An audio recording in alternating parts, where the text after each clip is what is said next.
Hey, you guys, welcome back to Maverick-Minded Realtor, and I am here with Casey. We're hosting this together. You know, we got this. It's a Friday, lovely Friday Going to give you all of our wisdom. All of it. Based on experience and pet peeves. So today we wanted to really talk about cold calling. Yeah. Because one, from the investor side of the spectrum of real estate, you know, you get hit up all the time, and we feel like there is a lack of message and lack of knowledge whenever people are calling us from the investor perspective. Yeah. And then from realtors, most realtors out there haven't done cold calling. and don't want to do it, which I get it. I get it. Nobody loves cold calling. Nobody. Yeah.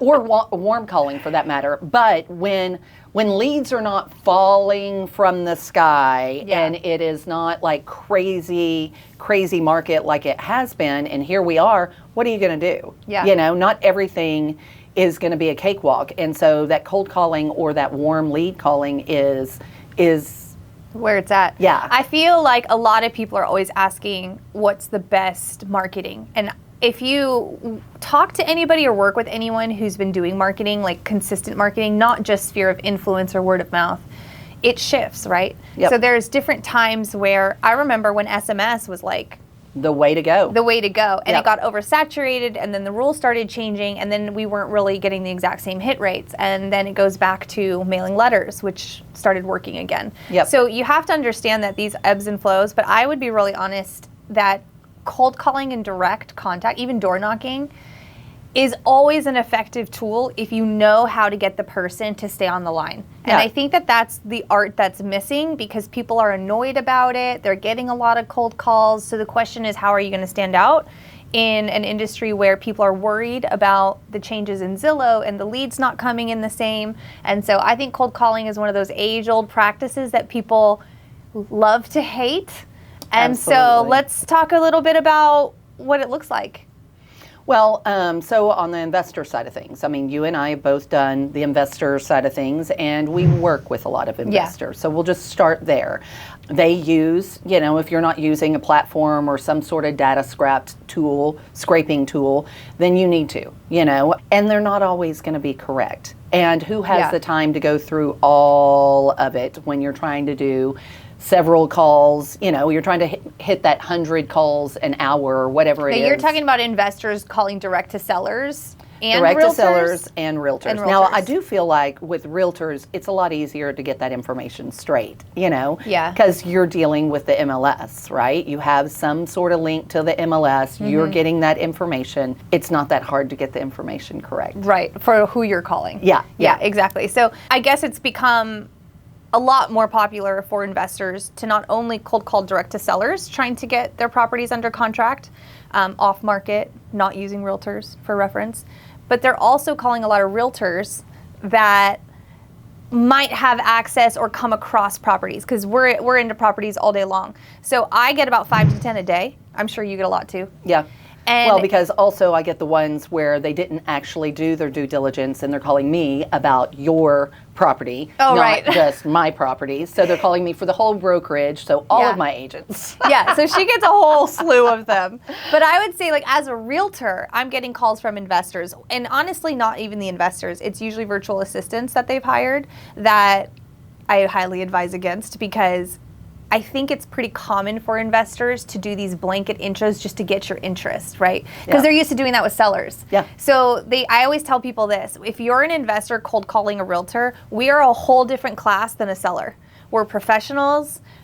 It's easy to find our information. It's all public. Like you can Google our number name and you'll find our license number, our main phone numbers, our email. I always joke when they call me because I'm like, the best way for me to remember who you are is to email me. Can I have your email? I'm like, well, you got my phone number. Yeah, I'm It's pretty the same sure it's thing. right there. But it's interesting to me how much of them call, I'm on the road a lot and whatnot, and it's just this vague thing. I'm not going to respond to that. They talk No. about realtors not answering, but we're not sellers that maybe don't get that many calls and you're just trying to say, hey, I'm interested in whatever your hook is. Yep. I always tell investors, you've got to do a little due diligence with a realtor because we don't have time to pick up all the phone calls.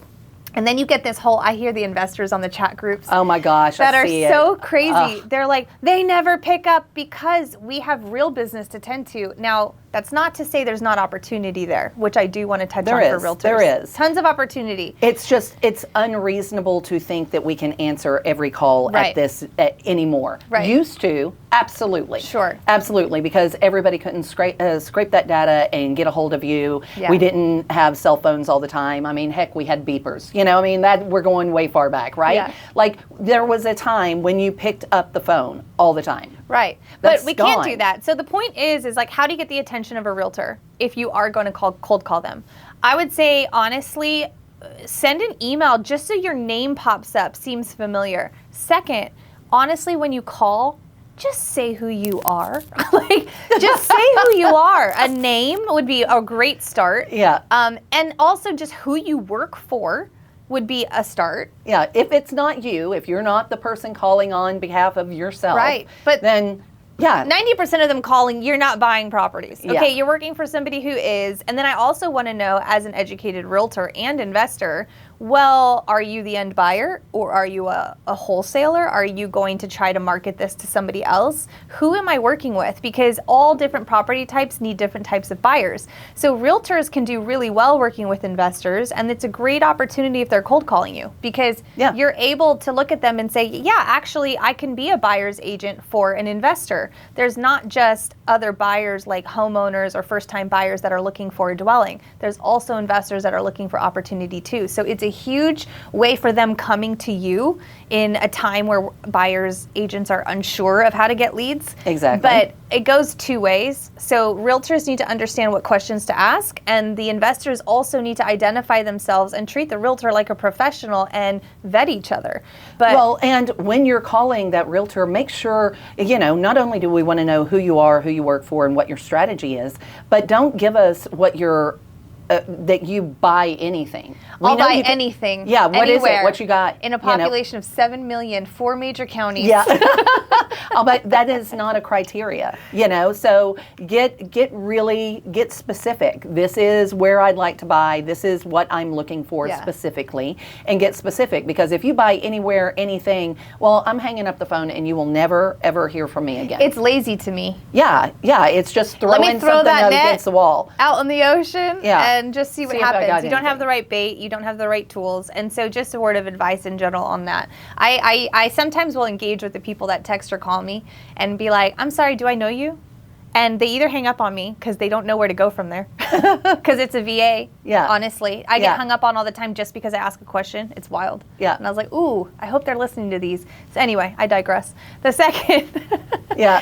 is just like, hey, I'm an investor too. I work with a lot of different properties. What are you looking for? And then they stumbled. Anything. We'll just take anything. And I said, if you don't know your own criteria, then I don't do have it the for time. you. But I might have. And this has happened a couple times where I want to brush them off, but they do tell me exact criteria. And I said, you know what? I do have a property. I only want to sell it off market. It's a personal property. You're welcome to go look at it. I've tossed that bone to a couple people and actually got deals done, but only because they were specific. Yeah. And they introduced themselves, and I knew the companies that they worked for. It's not that hard. Well, I mean, again, you need to be professional, treat your business like a business, and then be professional with the realtors that you're calling, because it is two different beasts there whenever you're dealing with a realtor and you're dealing with sellers. And as far as realtors go, I can tell you from my perspective of dealing with everything that happened in 2008 when there was the whole real estate crash and everything, that bubble burst, and the only people that were buying were investors. That's the only reason that I made it through that period, is I started doing deals with investors. That's it. If it hadn't have been for investors, I would have left this profession and moved on to something else, gotten a real job. And that's why this is Maverick Realtors, because we're going to teach you how to bridge that gap between the two. There's so much opportunity. I know that a lot of people who are wanting to get started, the buyer's agents is kind of that field they run into. And so a great way to learn investing as well is to go seek those clients, and they're repeat all the time. So you might have to run some comps. Yeah, you might have to go look at some properties and eat some dirt, and some of them might not be pretty. Yeah. A majority of them won't be. Most of them won't. But you're really going to learn. You will. All the different varieties. You're also going to really expand your horizons on who buys, because I can't tell you how many sellers I run into that don't want to do the work on their home. And I said, this is my specialty. I work with as is. And I'm like, no one's going to, I haven't painted. And I said, there's always somebody. And she's like, there's no way I'm going to get this amount. I had other investors tell me the same thing. I was like, you just need to know the type of buyer. So if you are working as a realtor, great way to expand your clientele. And take these calls. And if you're new at this, entertain them. If you're making phone calls as a realtor, not many realtors do this anymore. It used to be something they did maybe a little bit more way back when. But now there's so many other ways to do it. But I think it's something that realtors in general need to go ahead and embrace. I mean, we all hate it. We all hate it. You're going to get yelled at. You're going to get hung up on. But you're also going to have good conversations too. You're going to have good stories. It makes you a more interesting person. Look at all the pluses. Well, you had one recently, right? Yeah, so what happened? I had one recently. So I've done cold calls, for different reasons for most of my adult career. And I was calling on a specific neighborhood because I was trying to get a hold of a lot of the short-term rental owners in the neighborhood, not the homeowners, just the short-term rental business owners. And apparently I left a voicemail on one phone number that was, because when you're scraping data, it's not always correct, right? So it was a past tenant that was associated with this property. Yeah. She sent that voicemail to the owner. I finally got the right number for the owner. Well, by then he had already heard my voicemail, and he had gone on my socials and went through it, went through everything. I don't know how far back he went, but I know he went back to March, because when I got him on the phone, he was like, who are you? Why should I help you? Everything that I prepare for in my role play, it's never as bad as you think until this phone call. This was probably the last. I don't think we're really selling ourselves here. This was the worst one I ever had. I was like, what the heck just happened here? But it was because he creeped on all of my socials. He was like, oh, why would I help you? You've had 2 fires in 2 years. I feel like you're suspect. And I mean, he went, so that means he had to do a background check on my properties.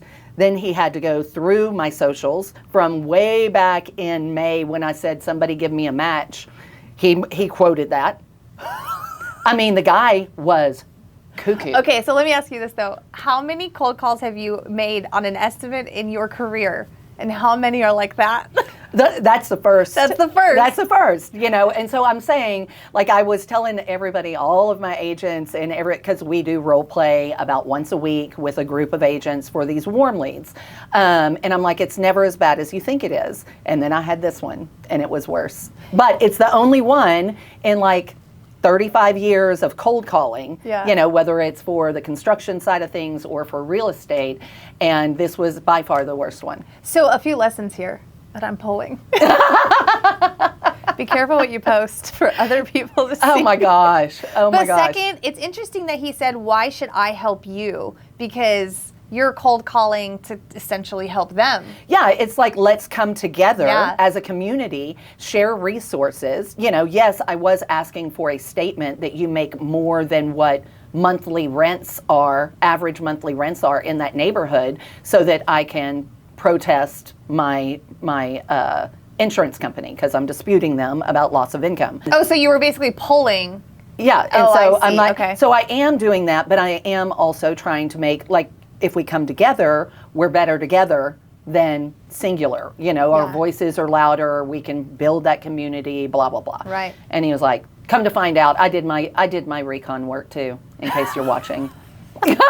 Sir. I know who you are too. So, I remember I used to shake when I would cold call. Actually, I started door knocking face-to-face, the face-to-face cold call. Yeah. On foreclosures, nonetheless. Yeah, yeah. Not for the faint of heart. But No. I'll tell you, it taught me how to talk to people on the fly. Mm-hmm. And it taught me and one thing I really learned is I was excited for a no. Because statistically, you have so many before it becomes a yes. And I remember being in sales and they were 20 no's before you get a yes, another no, and I'm closer to my yes. Yep. And I think if you can have that right mindset, you're going to have people that are frustrated, but it's not about you. It's usually that they're in a frustrated situation. So just don't forget to be a human. You might role play and have scripts, and I think the biggest art to it is having that opener that gets them to connect to you. But don't forget that everyone has a superpower, and everybody can work a little bit differently. I remember this one guy, he yelled at me for a solid, felt like 5 minutes. Why didn't I hang up? Because I was kind of numb to it at that point. I had done so many, and I really wanted to deal, and I just let him talk and talk and talk and talk and talk until he stopped.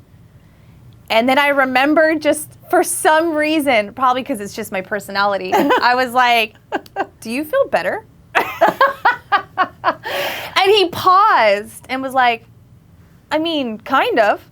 And we talked. Yeah. And then he told me everything. Yeah. About everything.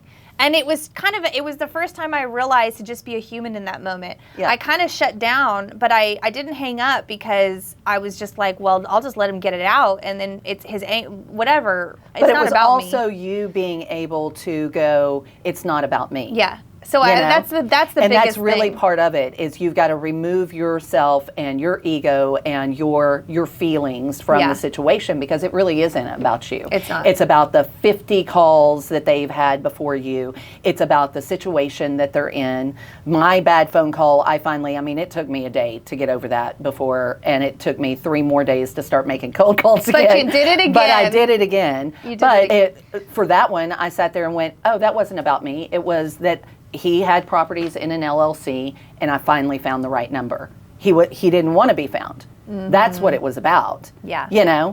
And so it had nothing to do with me. And a couple other points that kind of come to mind from your story are, when you cold call, it's kind of like asking someone to buy something when you first meet them, or sell something, to you, or do you a favor. It doesn't always need to start out that way. Where I feel like a lot of the investors cold calling are like, do you have any of this for me? Like, I need this info. You want to sell your you. house cheap? Yeah, it doesn't, maybe try to just, again, be human, and just maybe the first round of cold calls that you have is just about, hey, I'm looking for something in the area. Do you know of anyone who might be moving or selling? It's not about them per se, but you're reaching out about the community. So there's different entry ways that you can kind of get in where they don't feel like they just owe you information. And realtors feel the same way. I'm on the road and you're cold calling me, asking me for these things.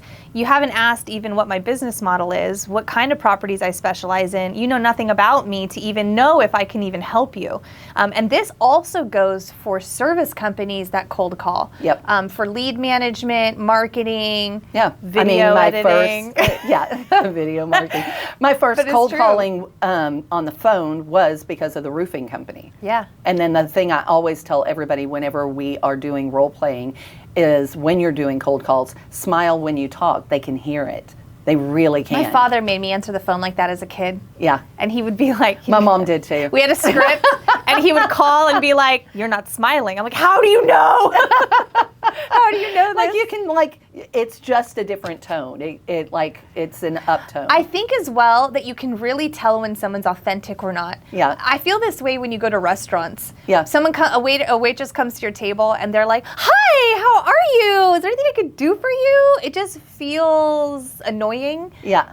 Versus someone that just is calm, confident, cool, approaching you. I think it's the exact same skill set. So I think that you should practice, script, be a human, and treat that other person like another human being you don't know, and start there. And really, I know role playing, you feel goofy in the moment doing it, but it really helps. It really helps. Just saying those things, reacting to somebody, reacting to another person, even if it's your spouse, your sister, your brother, whatever, a friend. But it really does help. Yeah, so without getting into the technicalities of cold calling, we hope that this kind of gives you some confidence in how to approach and how to receive these phone calls. And if you want us to role play our horror stories, comment below, because that could be a fun episode. But if you've got stories, please let us know what they are, tips, tricks for anyone who might be viewing this, because we're all here to help build our own businesses and support each other and find creative ways to get new business in a changing market. Thanks for joining us.